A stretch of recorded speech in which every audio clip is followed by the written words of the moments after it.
Hello hello.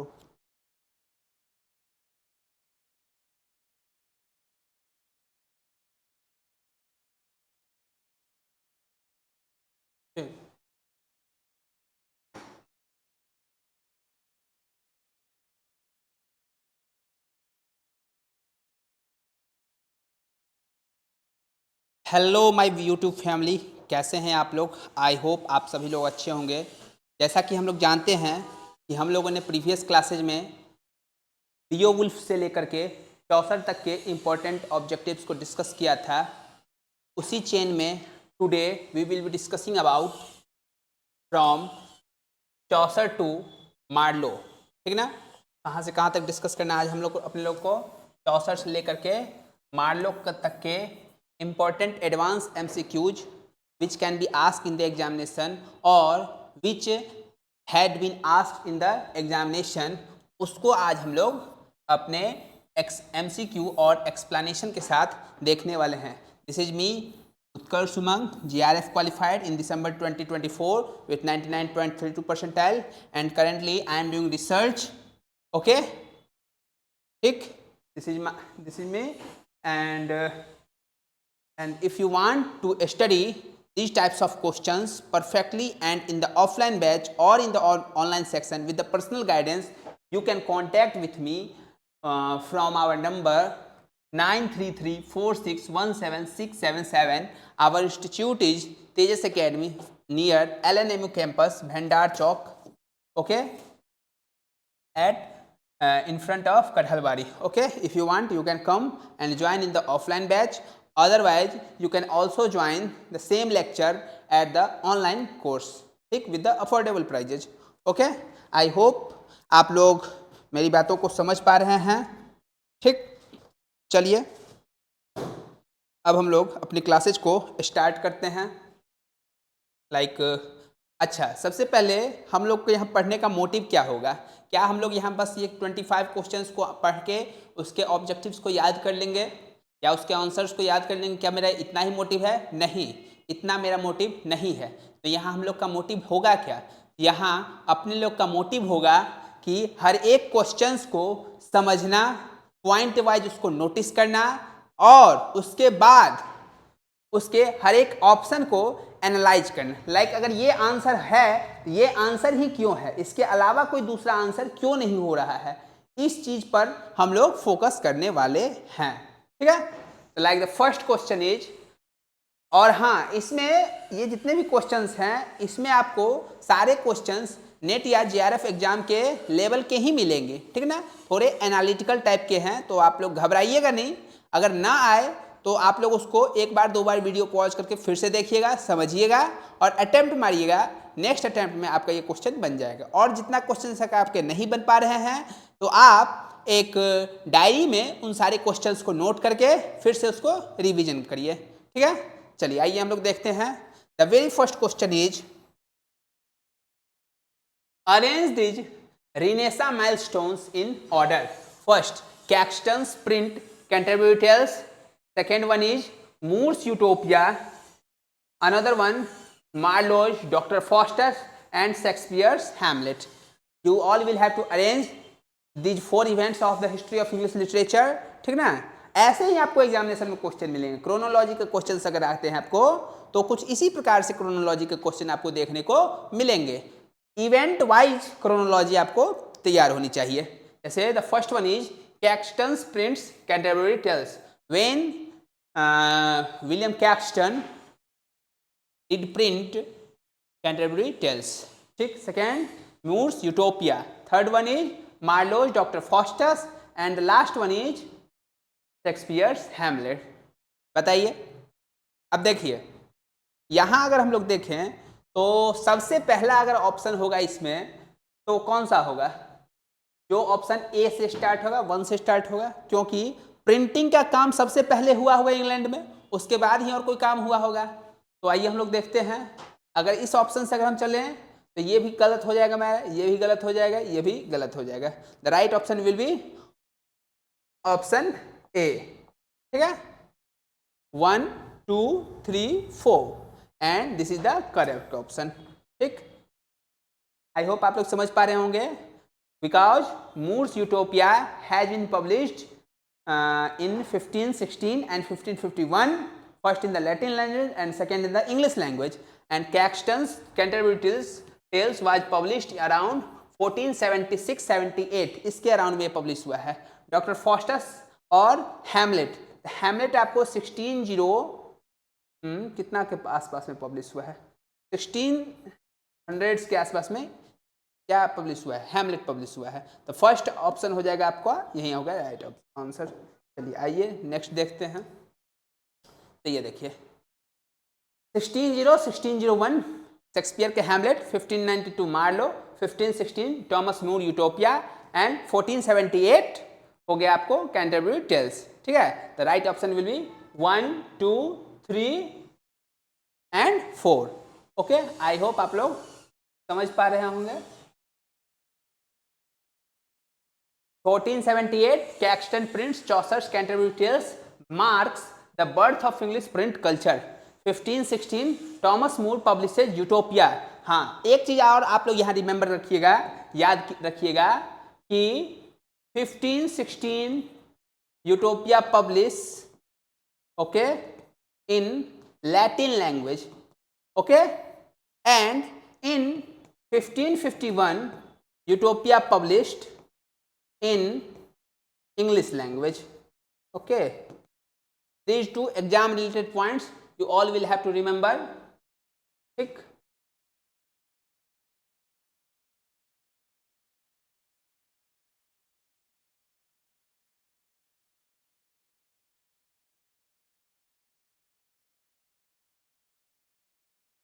ठीक है. तो यूटोपिया पब्लिशिंग के दो डेट्स आपको याद रखने हैं. पहली डेट हो जाएगी आपकी 1516 और दूसरी डेट हो जाएगी 1551. फर्स्ट पब्लिश हुई थी आपको लैटिन लैंग्वेज में and second one is was published in English language. ठीक है, and then Caxton's prints Canterbury Tales 1478. अच्छा, ये बताइए dictes and sayings of philosopher and first one is recuyells of the history of Troy. ये कब publish हुआ है? Caxton में पब्लिश किया है. ठीक है, and Shakespeare's Hamlet was published around 1600 to 1601. तो इस हिसाब से हम लोग का सही आंसर हो जाएगा ऑप्शन नंबर ए. ठीक, अच्छा मार्लो के और सारे प्ले का नाम आप लोग बताइएगा जरा कमेंट में. चलिए, इसका की पॉइंट क्या हुआ? This sequence illustrate progression from early printing and humanism. हाँ, ये याद रखना. अराउंड रिनेसा के अराउंड में इंग्लैंड में एक बहुत बड़ा मूवमेंट आया था जिसके प्रोपोनेंट्स थे कौन? Thomas More and Desiderius Erasmus. Erasmus यानी इन प्रेज ऑफ फॉली के राइटर. इस मूवमेंट को हम लोग बोलते हैं ह्यूमनिज्म का मूवमेंट. कौन सा मूवमेंट? ह्यूमनिज्म. ठीक है, यानी now human being will be at the centre of every thinking, every logic, every rational. अगर जो चीज ह्यूमन रैशनल के अगेंस्ट जा रही है उस चीज को बायकॉट करना है, जो चीज ह्यूमन रैशनल के सपोर्ट में जा रही है उस चीज को सपोर्ट करना है. ठीक है, यही मूवमेंट था ह्यूमनिज्म. और इसके जो प्रोपोनेंट्स थे उनमें एक नाम थॉमस मूर का आता है, the second one is Erasmus. ठीक है, कजामियन आप पढ़िएगा तो उसमें भी आपको मिलेगा ये सब चीज. चलिए next question. Arrange the following translations या प्रिंट्स क्रोनोलॉजिकली. पहला है Wycliffe Bible, second one Caxton prints Canterbury Tales. ये तो हम लोग जान ही गए हैं पिछले क्वेश्चन से कि इसका जो ऑप्शन हो जाएगा या इसका आंसर होगा 1478 टिंडेल बाइबल.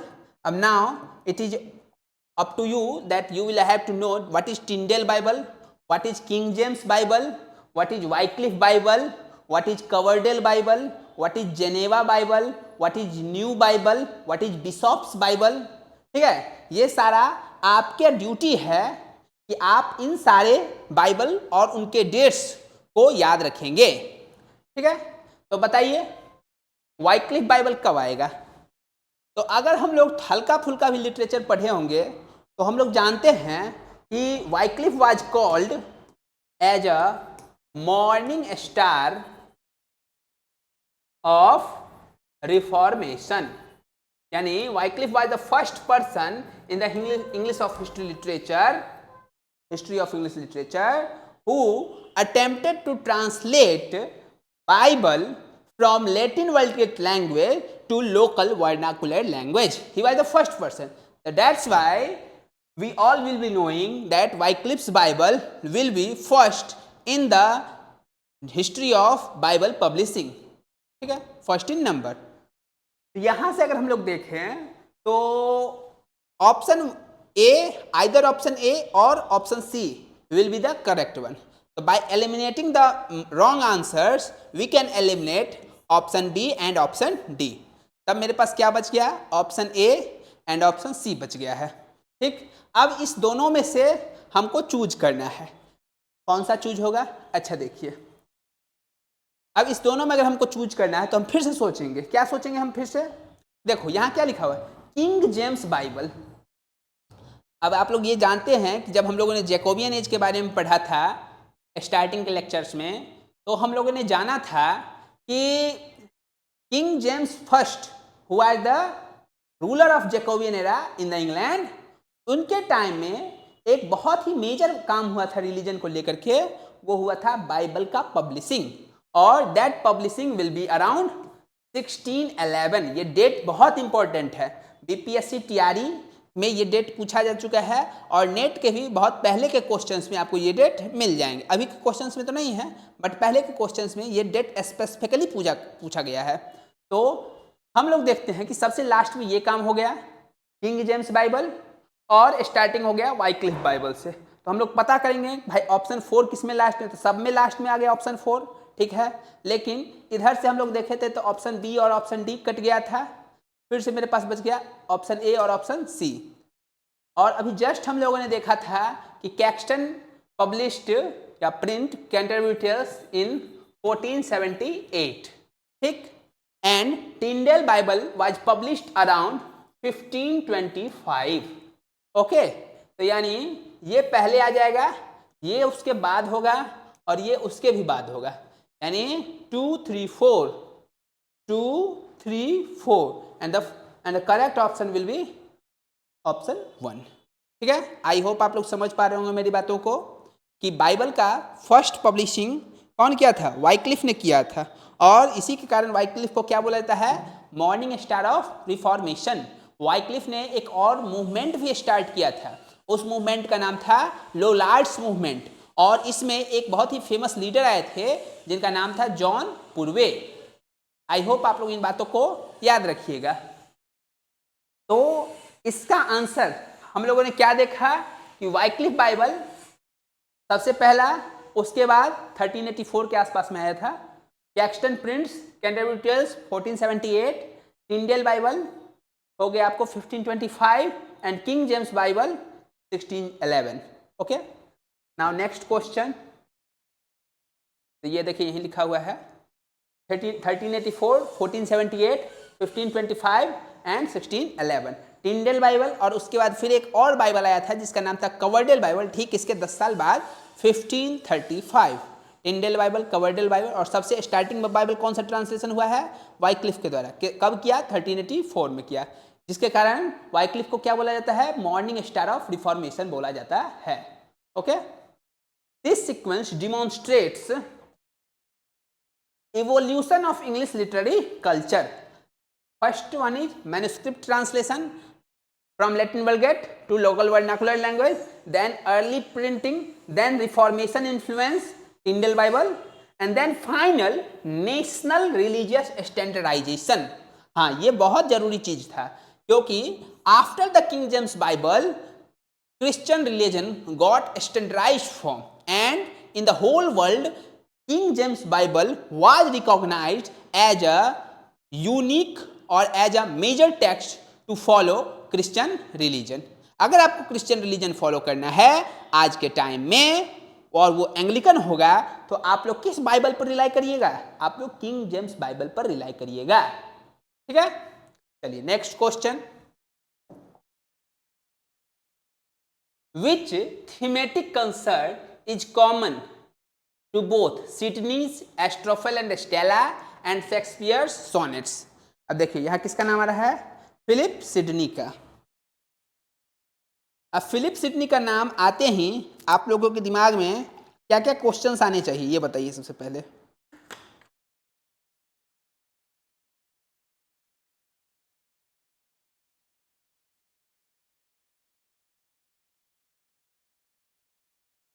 जल्दी बोलो।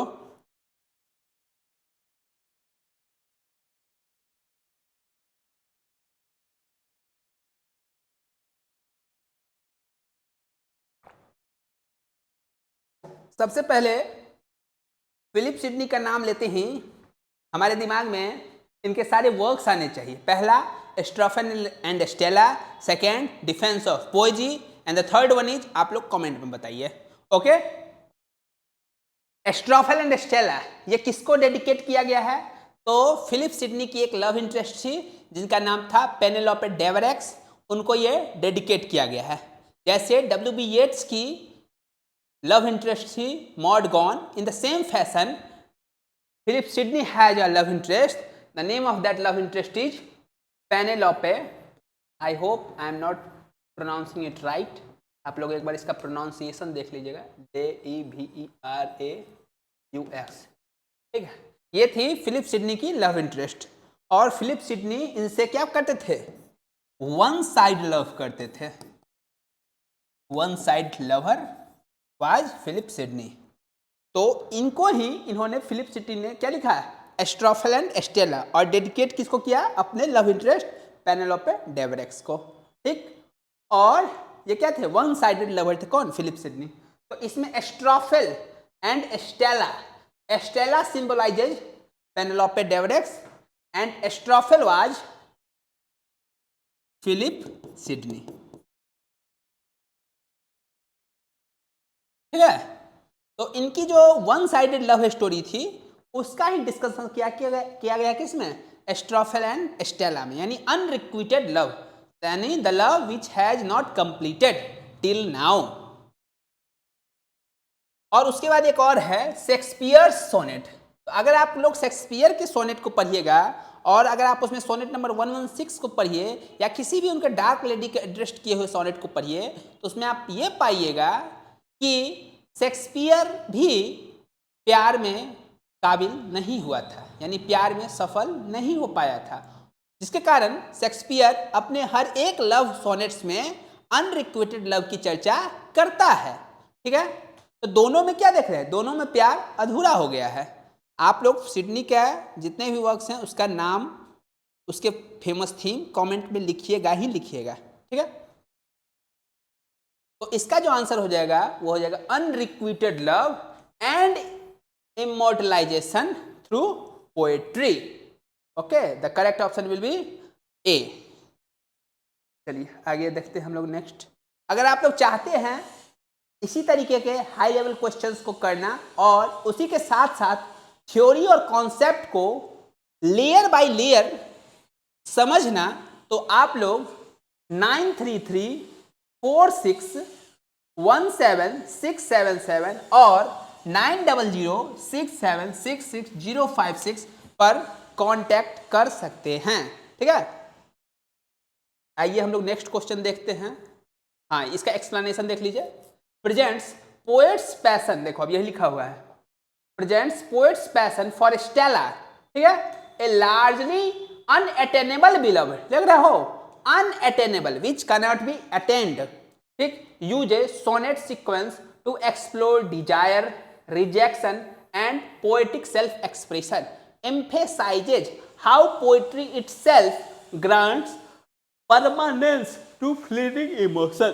ठीक है, तो इन लोगों का कहना यह था कि क्या हुआ अगर आप रियल वर्ल्ड में मुझे नहीं मिल पाए, क्या हुआ टाइम अगर अपने दोनों की ब्यूटी को खत्म कर रहा है, I will immortalizes you through the medium of poetry.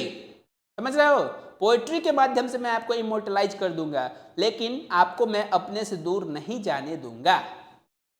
ठीक है, उसी सेम फैशन में ये लिखते थे, शेक्सपियर भी लिखते थे, सो लॉन्ग लिव्स दिस, जब तक ये पोएट्री रहेगी, ठीक, this gives life to the, तब तक ये आपको जीवन देती रहेगी। कौन?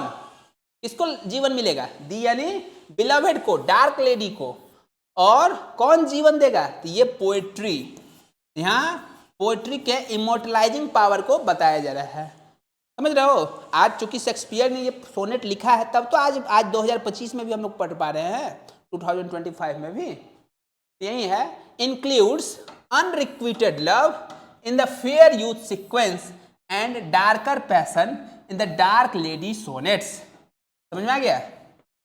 Both sequences dramatize love's pain and poet's triumph over mortality through the enduring power of verses. यानी दोनों के सोनेट सीक्वेंस में, दोनों के एस्ट्रोफिल एंड स्टेला में कितना सोनेट है ये बताइएगा आप लोग, और कितने सॉन्ग्स हैं ये भी आप लोग का होमवर्क है। दोनों के सोनेट सीक्वेंस या दोनों के वर्क में हम लोग क्या देखते हैं? कॉमन थीम अनरिक्विटेड लव, यानी the love which had not been completed, या हम लोग ये कह सकते हैं वन साइडेड लव। ठीक, चलिए आइए नेक्स्ट क्वेश्चन हम लोग देखते हैं। Question number 4। हाँ देखिए, ये भी बहुत ही अच्छा क्वेश्चन है, और ऐसा क्वेश्चन आता है एग्जामिनेशन में, पिछले बार के भी नेट में आया हुआ है ऐसा इस टाइप का question. Put the following in the correct chronological order: restoration, paradise lost, pilgrim's progress and closing down of the English play houses by Puritans. जल्दी बताइए आप लोग, what is restoration, what is paradise lost,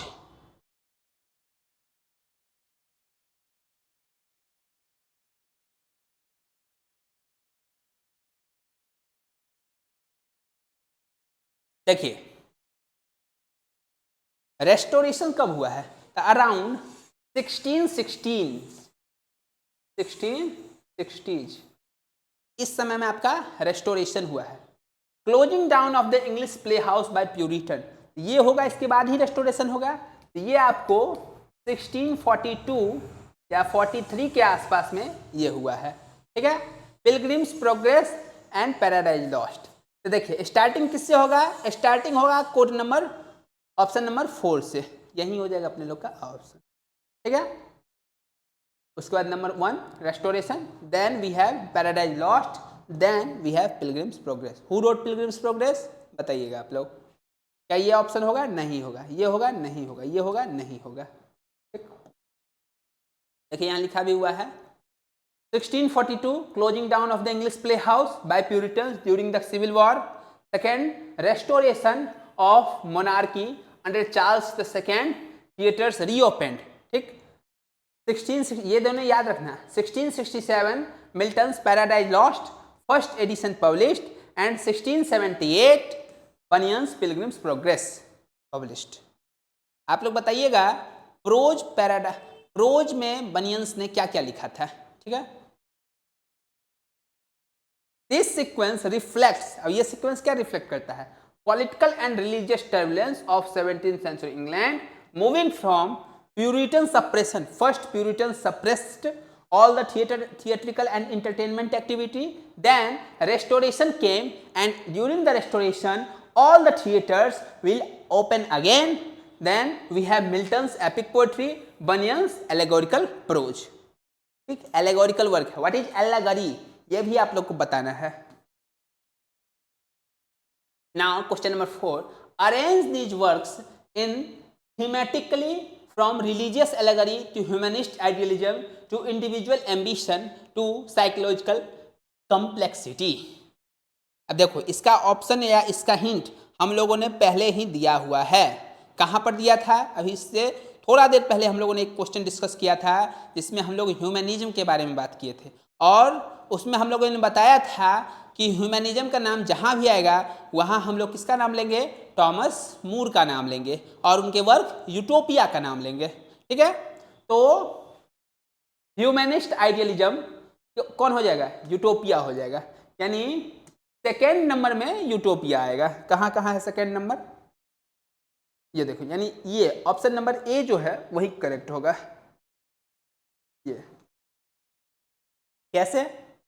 तो देखिए, individual ambition, doctor Faustus is known for his individualistic approach. ठीक है, doctor Faustus alone was suffering from renaissance Esprit. ठीक है, मुझे सब कुछ जानना है, मुझे दुनिया का कोई चीज छोड़ना ही नहीं है। ठीक है, मुझे हेलन से भी मिलना है, मुझे नेक्रोमेंसी भी सीखना है, मुझे ब्लैक मैजिक भी सीखना है, सारा चीज मुझे सब जानना चाहिए। तो ये क्या हो गया? ये हो गया इंडिविजुअल एम्बिशन। ये किस में आ जाएगा? डॉक्टर फॉस्टस में। एंड साइकोलॉजिकल कॉम्प्लेक्सिटी, ये हम लोग कहाँ देखते हैं, तो हैमलेट में देखते हैं साइकोलॉजिकल कॉम्प्लेक्सिटी, टू बी और नॉट टू बी, ठीक है।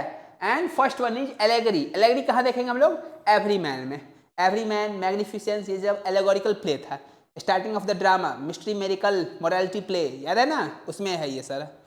तो इसके हिसाब से अगर हम सजाएं तो साइकोलॉजिकल कॉम्प्लेक्सिटी आएगा आपको हैमलेट के साथ, इंडिविजुअल एम्बिशन आएगा आपको डॉक्टर फॉस्टर्स के साथ, humanist idealism Utopia, and the very first one religious allegory will be intersected with Everyman, ठीक।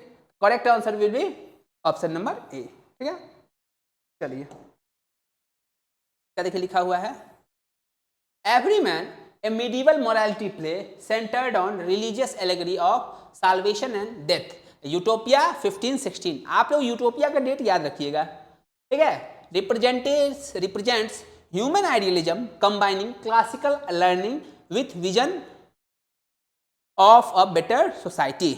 The sequence illustrates the shift from collective religious allegory to civic humanism, Renaissance ambition, modern psychological inwardness, charting the evolution of English literature across centuries. आप लोग इस बात को समझ रहे हैं? अगर कोई प्रॉब्लम हो तो आप कमेंट सेक्शन में लिख के जरूर बताइए। Now the next question is poetic form innovation sequence. ये भी बहुत अच्छा क्वेश्चन है, थोड़ा सा डेप्थ का क्वेश्चन है ये सब, ठीक है। यस नो करने वाला क्वेश्चन, थोड़ा सा आप लोग दिमाग लगाइए, पढ़िए इस क्वेश्चन को। क्या है क्वेश्चन भाई, पोएटिक फॉर्म इनोवेशन कैसे कैसे हुआ है इंग्लैंड में, या इंग्लिश लिटरेचर में कैसे कैसे हुआ है, इसको बताना है।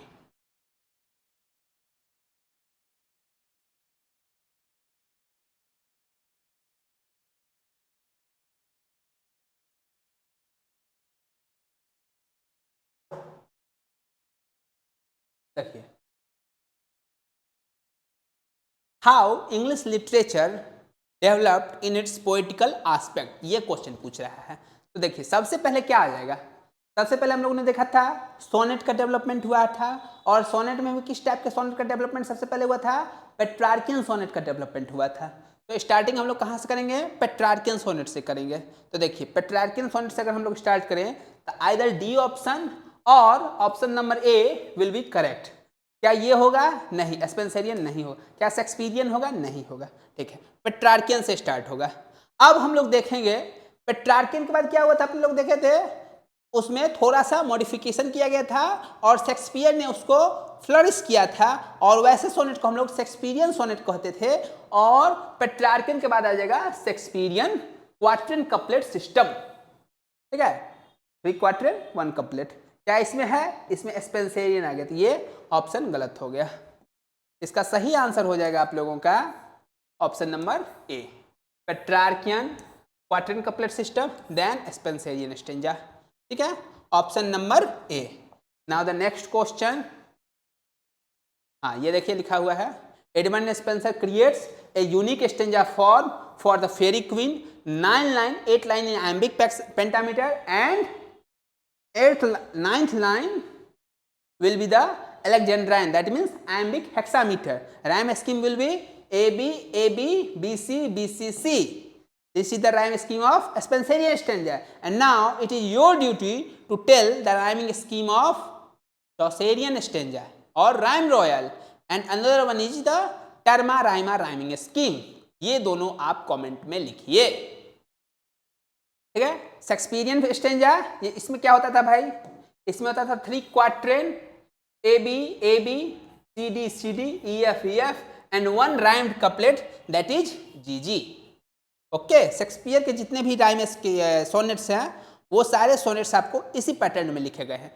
अच्छा, शेक्सपियर के सोनेट का नाम आया है, तो आप लोग ये बताइएगा शेक्सपियर के लॉस्ट सोनेट कौन कौन से हैं, first thing. Second thing, John Thorpe का क्या कंट्रीब्यूशन शेक्सपियर के सोनेट में, थर्ड थिंग। और उसके बाद एक और नेक्स्ट थिंग, शेक्सपियर ने डार्क लेडी को सोनेट एड्रेस किया है, तो वो डार्क लेडी कौन है, एक चीज।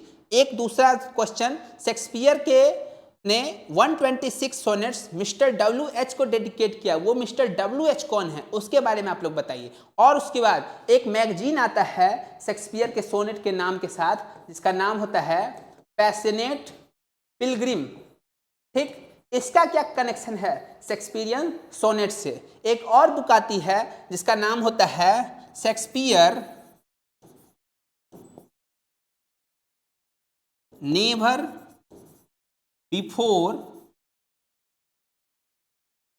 Before imprinted.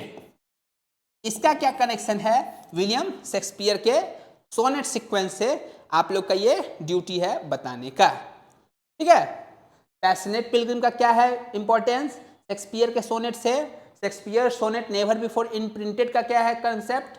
ठीक है, और उसके बाद इस सब का ईयर क्या है, विलियम जेगर्ट कौन थे, शेक्सपियरियन सोनेट्स इनका क्या कनेक्शन है। ठीक है, next one is lost sonnet क्या था शेक्सपियर ने, ये लॉस्ट सोनेट कौन कौन से हैं। ठीक है, ये सारा कंसेप्ट आप लोग कमेंट में लिखकर बताओगे। ठीक है, तो इसमें हम लोग देख रहे थे हाँ, English poetry progressed from imported Petrarchan models to native structural innovation to epic national experimentation reflecting the maturity of the Renaissance literary tradition. Now the next question is the correct chronological order for Bible translation या prints leading into the poetic nationalism is। बताइए, Bible बहुत बार translate किया गया है English literature में, उसका आप लोगों को क्या बताना है, करेक्ट सीक्वेंस बताना है।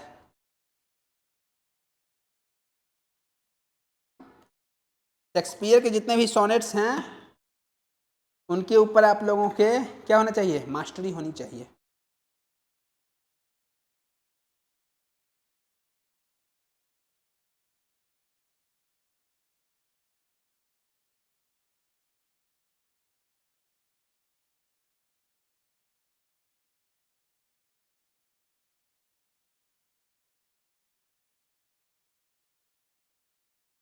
देखिए, Wycliffe, Caxton prints Chaucer, when Caxton print Chaucer, बताइए आप लोग, Caxton printed Chaucer around 1478, Wycliffe हो जाए आपको 1384, King James Bible 1611, then Faerie Queene, then Tyndale Bible will be published around 1525।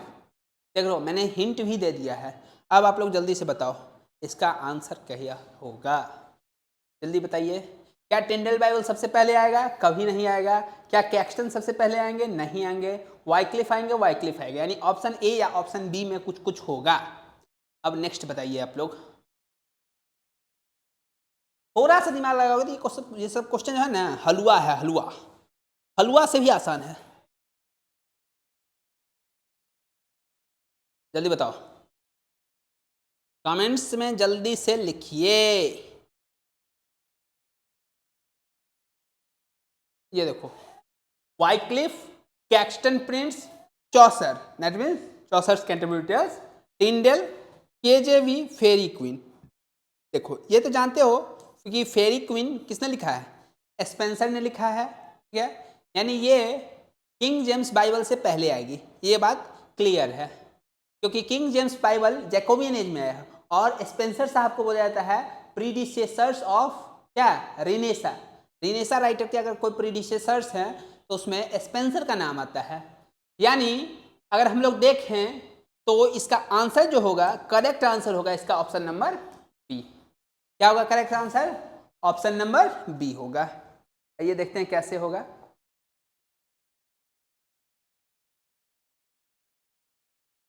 क्या कर दी, नहीं नहीं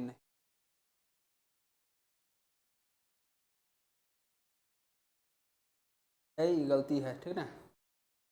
ये देखो, ये सही है, करेक्ट आंसर ये गलत कर दिया है। 1384 वाइक्लिफ बाइबल, ठीक। 1478 print Canterbury Tales, Tyndale Bible 1525, King James Bible 1611। ठीक है, ये आंसर यहाँ बी होगा, चेक हो गया है थोड़ा सा, ठीक। चलिए, this chronology shows the movement from religious translation, print culture, reformation influence, national epic poetry, unified biblical language, making the cultural rise of England as a literary nation. ठीक. Now the next question, the chronological descent of the revenge tragedy toolkit is how revenge tragedy as a form of drama developed in the history of English literature. ये बताइए, जल्दी बताइए.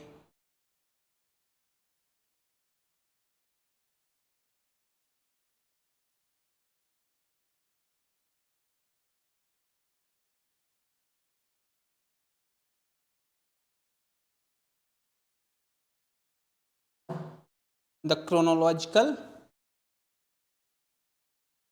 देखो revenge tragedy कहाँ से start हुआ था. मैंने कल आप लोगों को दो नाम बताया था. एक नाम बताया था मैंने आप लोगों को प्लॉटस, और दूसरा नाम बताया था सेनिका. ये दोनों क्या थे? ग्रीक प्लेरिट थे. एक थे आपको प्लॉटस, ये जाने जाते हैं आपको कॉमेडी के लिए, और दूसरे थे आपको सेनिका, ये जाने जाते हैं आपको ट्रेजेडी के लिए. और इंग्लिश लिटरेचर में जितना भी हम लोग ट्रेजेडी का ट्रेंड देखते हैं, ट्रेजेडी से रिलेटेड जितना भी प्ले देखते हैं, वो सारे प्ले कहाँ से स्टार्ट होते हैं? वो सारे प्ले स्टार्ट होते हैं सेनिकन इन्फ्लुएंस से. ठीक है. और Thomas Kyd was heavily inspired from Senecan tradition of revenge tragedy. ठीक है. और इसी को फॉलो करते हुए Shakespeare wrote which play? Titus Andronicus first of all, then Hamlet, and there are innumerable number of plays that Shakespeare has written following the trends of Seneca after the Thomas Kyd. ठीक. और इसी trend को follow करते हुए किसने फिर से एक रिवेंज ट्रेजेडी लिखा है? वेबस्टर ने लिखा है. समझ रहे हो कि नहीं समझ रहे हो? वेबस्टर कौन सा प्ले लिखेगा भाई? Tragedy of Malfi. तो स्टार्टिंग कहाँ से होता है? स्टार्टिंग अगर हम लोग देखें तो वो स्टार्टिंग होता है आपको सेनिका से. किस जगह से स्टार्टिंग होता है? सेनिका से स्टार्टिंग होता है. First one Seneca, then Kyd, then Shakespeare, then we have Webster. ये होगा आप लोगों का करेक्ट सीक्वेंस. ठीक. सेनिका के बाद क्या शेक्सपियर आएगा? नहीं. सेनिका के बाद आप लोगों को किड्स आएंगे. इनकी स्पेनिश ट्रेजेडी बेल इम्पीरिया का कनेक्शन क्या है इसमें? लोरेंजो कौन था? बाल्थाजार कौन था? आप लोग का ड्यूटी है बताइएगा. ठीक. और लास्ट कहाँ पर होगा आपको? Duchess of Malfi. Duchess of Malfi में एक फल का मेंशन आता है, फ्रूट का, जिसको हम लोग बोलते हैं एप्रिकॉट. क्यों मेंशन आता है ये बताइए आप लोग. बोसोला का क्या कैरेक्टर है इसमें ये बताइए. राउंड कैरेक्टर क्या होता है ये बताइए आप लोग. ठीक है. Cover her face mine eyes dazzles, who said this line in Duchess of Malfi, ये बताना है आप लोगों को. ठीक है. एंटोनियो कौन था ये बताइए. ये सारे डचेज ऑफ माल्फी के फेमस क्वेश्चंस हैं. ठीक. उसी तरीके से आपको क्या बताना है, एक लाइक और सब्सक्राइब करिए. इसका करेक्ट आंसर हो जाएगा ऑप्शन नंबर ए. चलिए नेक्स्ट हम लोग देखते हैं John Webster, Duchess of Malfi, Hamlet, Spanish tragedy. First हो गया सेनिका. तो the revenge tragedy tradition move from Senecan classical model to Elizabethan establishment by Kyd. Then we have Shakespeare psychological refinement. Then we will be watching at the Webster's play और Webster's tragedy. that tragedy name क्या होगा? Tragedy का नाम बताइए. Duchess of Malfi. Duchess of Malfi बहुत ही famous tragedy है. एक white devil है, एक डचेज ऑफ माल्फी है. डचेज ऑफ माल्फी आपको एचपीएससी के सिलेबस में भी है. ठीक ना. बहुत ही फेमस है duchess of Malfi. Next, the order of poetic form innovation in English. ये तो अभी हम लोगों ने देखा ही था ना. स्टार्टिंग कहाँ से होगा? स्टार्टिंग होगा इसमें सबसे पहले होगा Petrarch, then we have Shakespearean quatrain couplet system, then Spenser stanza. ये तो हम लोगों ने देखा ही था. ठीक है. विच of the following is considered the first book printed in England by William Caxton. जल्दी बताओ, जल्दी बताओ. विलियम कैक्सटन ने फर्स्ट टाइम इंग्लैंड ने, देखो विलियम कैक्सटन से रिलेटेड बहुत सारे क्वेश्चंस आते हैं। सबसे पहला क्वेश्चन, उन्होंने वेस्टमिंस्टर में प्रिंटिंग प्रेस कब फाउंड किया, पहला क्वेश्चन। दूसरा question, dicts and sayings of philosopher कब पब्लिश होता है।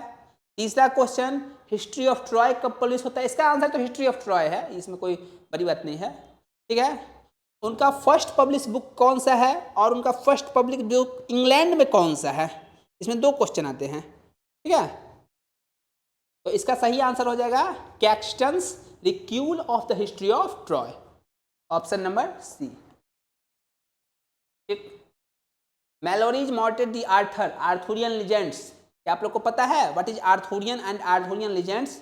उसमें उनकी पत्नी का क्या नाम होता है, लैंसेलॉट कौन है, गालाहेड कौन है, देन गावेन एंड ग्रीन नाइट का कंसेप्ट क्या है इसमें, ठीक है। ये सारा कंसेप्ट आप लोगों को पता होना चाहिए। किंग आर्थर के बारे में, who was the first historian who imagined King Arthur as a legendary hero of England in his work Historia Regum Britannia, आप लोग बताइएगा। आंसर हो जाएगा correct answer C. Now the next question, which university wits is associated with euphuistic prose style, बताइए जल्दी बताओ बताओ बताओ जल्दी बताओ। यूफेमिज्म से रिलेटेड कौन से राइटर हैं, याद है 1578 sorry 1579 1580, Euphues anatomy of wit, Euphues and his England, Endymion, Campaspe, women in the moon, ये सारे एक ही राइटर ने लिखे थे और उनका नाम था जॉन लिली। अब now it is your duty कि आप लोग जॉन लिली का क्या बताइएगा, डेट ऑफ ईयर बताइएगा, यानी किस ईयर वो क्या हुए थे, बॉर्न किए थे।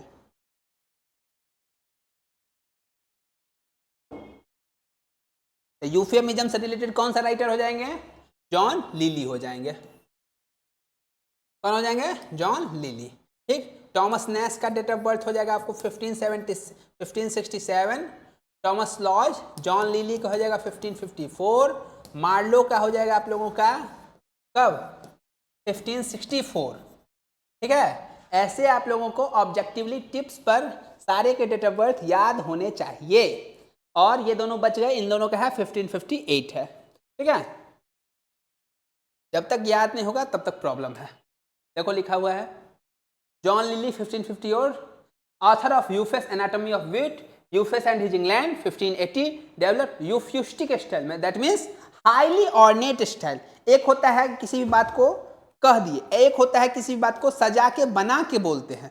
तो जॉन लिली किसके लिए जाने जाते हैं, बात को अच्छे से बताने के लिए, ठीक है।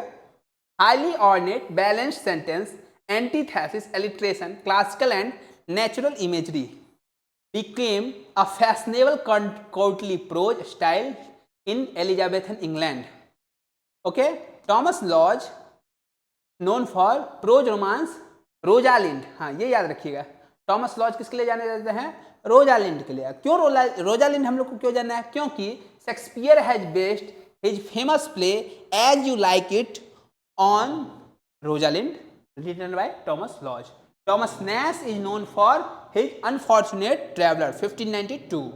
Then George Pillay is noted for lyrical drama, not prose. अच्छा ये बताइएगा, who said this Shakespeare as an upstart crow beautified on our feathers, ठीक है।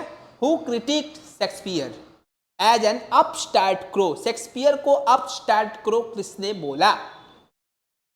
John lily euphemism shaped the rhetorical elegance of Elizabethan court, ठीक है। कुल मिलाकर के इसका आंसर हो गया John Lyly. Next question, identify the correct ones among the following, बताइए। फिर से यहां देखिए फिलिप सिडनी की बात आ गई,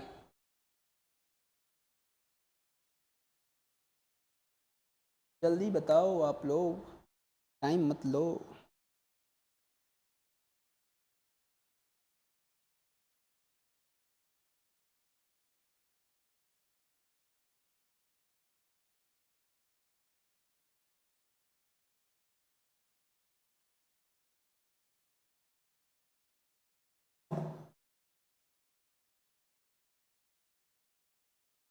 देखिए यहां डिस्कस किया गया है apology of for poetry. Who wrote? Philip Sidney. Why did he write apology for poetry? Because Stephen Gosson in 1579 had written a critical text appraising Plato and rebuking Aristotle's notion of poetry. और उस work का क्या नाम था? क्या नाम था Stephen गोसॉन के 1579 के पब्लिश हुए वर्क का? Abuse of poetry. ठीक है. और Stephen Gosson rejected poetry and preferred another things over poetry. कौन? Stephen Gosson. when did he write? 1579. ये डेट याद रखिएगा. फिलिप सिडनी देखे भाई, फिलिप सिडनी को गुस्सा आ गया. फिलिप सिडनी क्या करते? तो Philip Sidney wrote another text supporting Plato and supporting Aristotle and his notions of poetry and answering. Philip Sidney answered Plato as well as Stephen Gosson in his work Apology for Poetry. ठीक है. Apology for Poetry was written by Philip Sidney. सही बात है, बहुत सही बात है. Philip Sidney wrote Apology for Poetry as a counter blast, that means as an way of answer to Stephen Gosson's The School of Abuse. ये भी बात सही है. Stephen Gosson wrote The School of Abuse in the Euphuistic style. ये भी बात सही है. ठीक, यानी option A, option B, option C, ये तीनों आपका राइट आंसर है. Sidney and Gosson wrote their critical treatise in the 18th century. ना, 18th century में तो कभी नहीं हुआ है ये सर. ये जितना भी हुआ ये सर आपको 16th century की बात हो रही है. तो क्या ऑप्शन ई होगा? नहीं होगा. तो जैसे ही ऑप्शन ई नहीं होगा तो ये दोनों कैंसिल. ठीक, ऊपर का 1 2 3 ऑप्शन तो सही है, तो जहां जहां वो सही होगा वो हम लगा लेंगे. तो ए बी सी ये सही हो जाएगा, ये भी कैंसिल. समझ में आ गया? चलिए, अगर इस तरीके की क्लासेज आपको करने में मजा आ रहे हैं तो आप लोग हमारे से जुड़ सकते हैं 9334617677 इस नंबर पर, या 9006766056 पर कॉल कर सकते हैं, व्हाट्सएप कर सकते हैं, और आपको इस तरीके की offline lectures full concept clarity के साथ प्रोवाइड कराई जाएगी. Okay, explanation option A. ठीक, Sidney's apology is the first critical defence of English poetry opposing Gosson's moral attack, and both texts embody stylistic tendencies of the Elizabethan age. देख रहे हो? Both wrote in 16th century, not in 18th century. Incorrect. ठीक है. चलिए ये बताइए, ये भी बहुत ही अच्छा क्वेश्चन है. एंथनी बर्गेस, ये एक बार पूछा हुआ है क्वेश्चन नेट में. A dead man in Deptford. Dead man in Deptford novel है, 1993 में आया था. इसमें सेंट्रल कैरेक्टर कौन है? इसका सही आंसर हो जाएगा आप लोगों को. कौन है 1993 में dead man in Deptford? Central character will be Christopher Marlowe. ये बहुत ही अच्छा क्वेश्चन को याद रखना है. Dead man in Deptford, Marlowe का मॉडर्न रिप्रेजेंटेशन किया गया है इसमें. ठीक है, dead man in Deptford. Okay, 1993. and who wrote this work? Anthony Burgess. And अब आप लोगों की ये ड्यूटी है कि एंथनी बर्गेस किस एज से बिलोंग करते हैं, उनके 2-3 और वर्क्स के नाम कमेंट में लिखिए. ठीक है, dead man in Deptford 1993, Anthony Burgess, final novel. It is a fictionalised biography of Christopher Marlowe. अच्छा ये बताइएगा आप लोग, वर्जीनिया वुल्फ, ठीक, उसके कुत्ते की बायोग्राफी लिखी गई है, किसने लिखा है बताइएगा. अच्छा चलिए next question. While arouse the intellect and the aesthetic faculties dash awakened the spiritual nature. इसका आंसर हो जाएगा आप लोगों का renaissance and reformation. While renaissance arouse the intellect and aesthetic faculties and reformation awakened a spiritual nature. Reformation यानी religion को reform किया गया था. हम लोगों के क्रिश्चियन रिलीजन में सबसे पहला कौन सा रिलीजन था? Roman Catholic church. और उसको अपोज करने के लिए सबसे पहला झंडा कौन उठाए थे? वाइक्लिफ साहब उठाए थे, जिसके कारण उनको क्या बोला गया? Morning star of reformation. उसके बाद और कौन कौन झंडा उठाया उसको सुधारने के लिए? तो उसके बाद और झंडा उठाया गया था. आपको कौन उठाया था जल्दी बताओ? Martin Luther king. ठीक है, 95 थीसिस याद है कि नहीं? इसका आंसर हो जाएगा option number B. Next, renaissance reformation statement reflects a standard critical distinction in literary and cultural history. Renaissance revived classical reading, art, science, and humanism, stimulating the intellect and aesthetic imagination. Okay. चलिए next question. Who among the following is believed to have provided Sidney with the model for his Stella? कौन थी Stella? कौन थी आखिर? Just मैं थोड़े देर पहले बताया था. Stella was Penelope Devereux. Stella कौन थी? पेनेलोपे डेवरेक्स थी. मैरी फिटन थी? नहीं हो जाएगी. Queen Elizabeth? कभी नहीं. Elizabethan Boyle? कभी नहीं. ठीक है. और इसी तरीके की सेम लव स्टोरी हम लोग को कहाँ मिलती है? W.B. येट्स और मॉडगॉन के बीच में. ठीक है, जानते हो W.B. येट्स ने मॉडगॉन को वू करने के लिए, अपना बनाने के लिए बंगाल आए थे. और बंगाल आकर के उन्होंने क्या चीज़ सीखा था? ब्लैक मैजिक सीखा था. एक गुरु थी, उनका नाम क्या था? मोहिनी चटर्जी. और वो अपने ब्लैक मैजिक सिखाने वाली गुरु के ऊपर भी क्या बनाए थे? एक पोएट्री लिखे थे जिसका नाम क्या था? मोहिनी चटर्जी. ठीक है.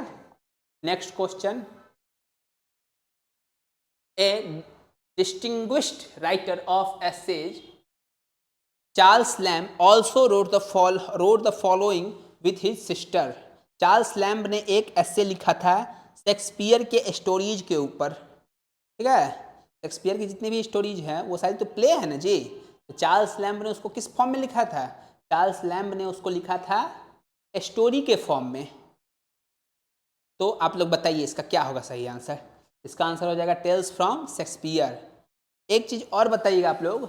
चार्ल्स लैम्ब का नाम आते ही मेरे दिमाग में इलिया का कंसेप्ट है. तो what is Elia? Essays of Elia. Elia क्या है? चार्ल्स लैम्ब से ये कैसे रिलेटेड है? आप लोग बताइएगा कमेंट में. चलिए देखिए लिखा हुआ है. Charles Lamb famous for essays of Elia and critical writing. In 1807 he collaborated with his sister Mary Lamb on tales from Shakespeare. ठीक है, शेक्सपियर के टेल्स को मैरी लैम्ब ने कॉमेडी को लिखा था और चार्ल्स लैम्ब ने ट्रेजेडी के ऊपर वर्क किया था. ठीक है. Charles and Mary Lamb's Tales from Shakespeare is one of the earliest and most enduring adaptations of Shakespeare for young readers, blending literary fidelity with accessibility. अब ये शेक्सपियर के टेल्स की बात आ रही है तो एक नाम मेरे दिमाग में आ रहा है. किसका? बॉल्डर का. आप लोग बताइएगा बॉल्डर का क्या कनेक्शन है शेक्सपियरियन टेल्स से? ठीक है, जल्दी बताइएगा. चलिए next question. Identify the one in correct chronological sequence. जल्दी बताओ इसको.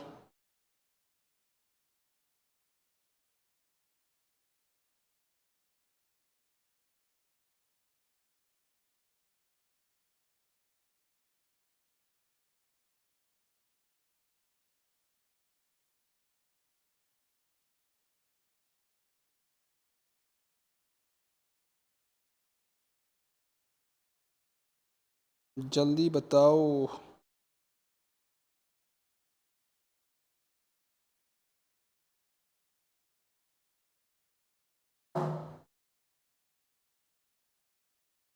Norman Conquest, Death of Chaucer, William Tyndale's New Testament, The Birth of William Shakespeare.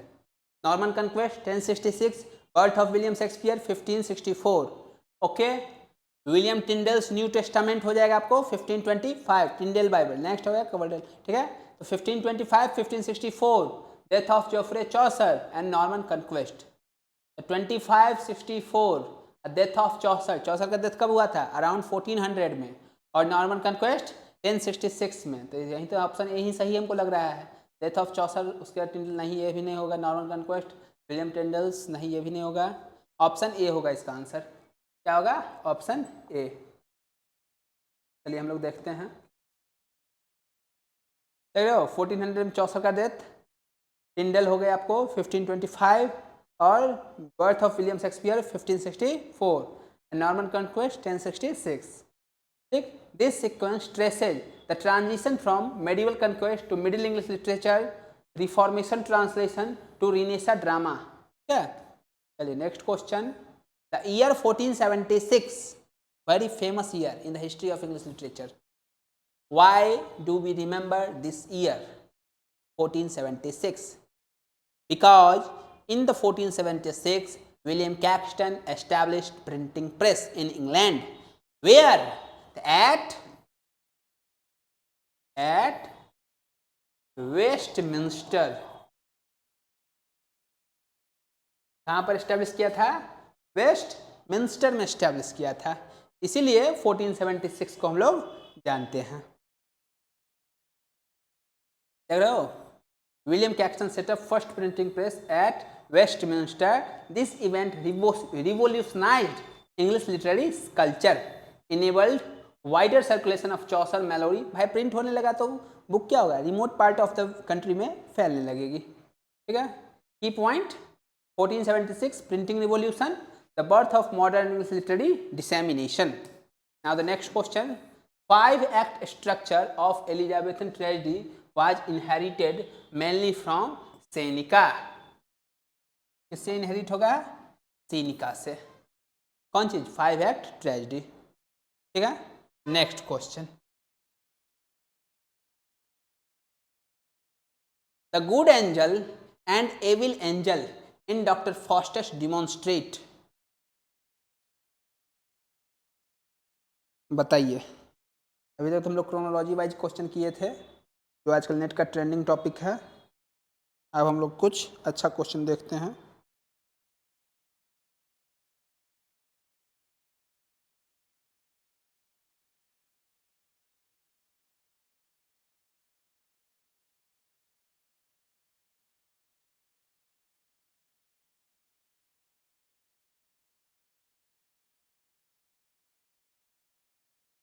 क्या है? The good angel and evil angel in Doctor Faustus demonstrate. क्या demonstrate करते हैं? The persistence of morality play. क्या है? The dominance of classical epic over Christian themes. नहीं, कभी नहीं। Allegory restricted to political satire. नहीं। The influence of Senecan ghost. नहीं। तो क्या हो जाएगा? The persistence of morality play convention in Renaissance tragedy. Morality play, allegory, Renaissance में जो है, रिनेसा जितने भी प्ले हुए थे उसमें एलेगोरिकल इम्पैक्ट बहुत कम था, बट कुछ कुछ जगहों पर हमें एलेगोरिकल कैरेक्टर मिलते हैं, और उसी में हम लोग देखते हैं किसको? Good angel and bad angel को। कहाँ? डॉक्टर फॉस्टस में। ठीक है, the good angel and evil angel functions as personification of Faustus's inner conflict. Faustus के जो दिमाग में चल रहा है उसको हम लोग एज ए पर्सोनिफिकेशन यूज करते हैं। Temptation versus repentance. This device comes directly from morality play tradition. ठीक है, मोरालिटी प्ले याद है? एवरी मैन, मैग्निफिसेंस, इस सब में था क्या? एलेगोरिकल कैरेक्टर्स होते थे, वो खुद स्टेज पर आ करके प्ले करते थे। वही ट्रेडिशन हमको कहाँ मिल रहा है? रिनेसा में मिल रहा है। रिनेसा प्ले में, किसमें? डॉक्टर फॉस्टस में। वो एक तरीके से क्या है, ट्रेडिशन को कंटिन्यू करते हुए आ रहे हैं। हालांकि धीरे धीरे आप छूट जाएगा ये पूरा कंप्लीटली। ठीक, Marlowe, however, modernizes the convention by embedding it in a Renaissance tragedy about ambition and domination. ठीक है, bridges medieval allegory and Renaissance tragedy. चलिए next question. According to your Marlowe notes, what is the chief theme in uniting Chamberlain, Faustus and Barbara? इसका सही answer हो जाएगा the renaissance pursuit of boundless ambition. ये सारे जितने भी थे, चाहे वो टेम्बरलेन हो या हो आपको कौन सा मार्लो हो, बारबरा हो, ये सारे लोग ओवर एम्बिशियस थे। कैसे? ठीक अपने सोसाइटी के जैसे। रिनेसा टाइम में सारे लोग क्या हो गए थे? ओवर एम्बिशियस हो गए थे, जितना है उसमें संतुष्ट ना होकर के और की तलाश में रहना। ये हो जाएगा इसका सही आंसर। देखिए, और इसके लिए एक टर्म आता है जिसके हम लोग बोलते हैं रिनेसा ओवर अचीवर। ये टर्म याद रखना। That means individuals striving beyond human limits. जैसे डॉक्टर फॉस्टर्स, वो भी क्या है? Beyond human limits. भाई नॉलेज हुआ, ठीक है, आप एज ह्यूमन जितना नॉलेज चाहिए वो सफिशियंट है आपके लिए, बट नहीं, आप बियॉन्ड ह्यूमन नॉलेज की तलाश में निकल रहे हैं। ये क्या हुआ? ये होगा आपका ओवर एम्बिशियस थिंग। और इसी चीज को क्रिटिसाइज किया गया है किसमें? डॉक्टर फॉस्टस में। इसी तरीके से टेम्बरलेन था, उसको क्या था? पूरी दुनिया ही जीतना है। इसके लिए यहाँ तक कि वो अपने सन के भी खिलाफ चला जाता है, उसको भी मर्डर करने के ऊपर उतर जाता है। तो क्या हुआ? वो हुआ आपका टेरिटोरियल ओवर एम्बिशियसनेस। ठीक है, इसके खिलाफ है कौन? Christopher Marlowe. या इस चीज को वो पोर्ट्रे करता है। Ultimately facing destruction. भाई आपको जितना औकात है उससे अगर ज़्यादा कर रहे हो तो ये क्या होगा? ये आपके डाउनफॉल का कारण बनेगा। ठीक है, नेमेसिस जिसको बोलते हैं हम लोग, यही है। Marlowe's hero represents tragic cost of renaissance ambition reflecting human inspiration that challenges divine and moral boundaries which form acted as a bridge between morality and regular drama. बताइए इसका आंसर क्या होगा?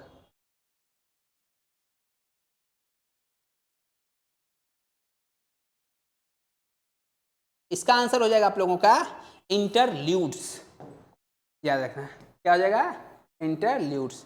जानते हो ना, इंटरल्यूड में एलेगोरिकल कैरेक्टर का use नहीं हो रहा था। इसका यूज हो रहा था इंटरल्यूड में, रियल मैन का यूज हो रहा था। As for example 4P, who wrote this 4P? तो किसने लिखा था? जल्दी बताइए आप लोग। तो 4P was written by John Heywood. First thing. Second thing, palmer, pardoner, pothecary, और एक और है कैरेक्टर 4P। चौथा P का क्या नाम है आप लोग कमेंट में बताइए। ठीक, और बताइएगा आप लोग इसमें कौन सा गेम खेला गया था 4P वाले इंटरल्यूड्स में? फर्स्ट, सेकेंड थिंग, उसमें जज कौन था, एंड थर्ड, हु वोन दैट गेम। ठीक है, याद रखिए। और इसी में से एक कंसेप्ट आता था एंटी फेमिनिस्ट प्ले का। ये क्या कंसेप्ट है और ये कैसे इससे रिलेटेड है, ये बताइएगा। इससे हम लोग एक और चीज पढ़े थे। क्या पढ़े थे हम लोग? नोएल कोवार्ड को पढ़े थे। पढ़े थे ना? याद रखना। क्या प्ले का क्या नाम था? ली दे एस्प्रिट। इसमें आर्काइट है। आर्काइट कौन है? ये सारा आप लोगों को आपस में इंटर रिलेटेबली कनेक्ट होना चाहिए। ठीक है, यही होता है क्या चीज? एक टॉपिक से दूसरा टॉपिक, दूसरा टॉपिक से तीसरा टॉपिक, तीसरा टॉपिक से पहला टॉपिक, ये आपस में सारे को इंटरकनेक्टेड करते हुए चलिए, पढ़ने में बहुत सुविधा होगी। ठीक है, इसका आंसर हो जाएगा इंटरल्यूड्स। और क्रिस्टोफ ये जॉन हेवुड का एक और प्ले था जिसका क्या नाम था? Johan Johan. ठीक है, interludes short play often performed at court in noble households combine allegorical figures from morality play with realistic character situations, paving the way for professional secular drama। यहाँ से धीरे धीरे ड्रामा क्या होते जाएगा? सेकुलर होते जाएगा। और आगे चल करके with the course of time हम एलिजाबेथन में देखेंगे ड्रामा फुली सेकुलर हो गया है। एलिजाबेथन, जैकोबियन, रेस्टोरेशन, इस सब में क्या देखेंगे? ड्रामा एक सेकुलर ट्रेडिशन की तरफ निकल चल रहा है। उससे पहले क्या था? Drama was heavily inspired and influenced from Bible and it's all stories. ठीक है, इसका एग्जाम्पल है mystery play, miracle play, morality play. इस सारे में हम लोग क्या देखेंगे? रिलीजियस एलिमेंट्स देखेंगे। या इससे भी अगर हम लोग थोड़ा पहले चलें तो लिटर्जिकल प्ले, या अगर हम ट्रॉप की बात करते हैं तो हर एक प्ले साइकिल में हम लोग देखते हैं क्या चीज़? Bible and its various influence. Adam and Eve की स्टोरी देखेंगे। ड्रामा कभी सेकुलर था ही नहीं स्टार्टिंग के दिनों में, लेकिन with the intervention of interludes in the field of drama, हम लोग क्या देखेंगे, ड्रामा गॉट सेकुलराइज्ड, ठीक है।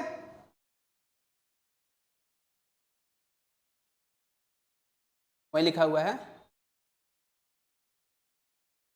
Chief aim of Renaissance humanism in England was the glorification of feudal chivalry, the education of, हाँ रेनेसा ह्यूमनिज्म का क्या एम था ये बताइए, जल्दी बताइए, अब क्वेश्चन खत्म ही हो रहे हैं।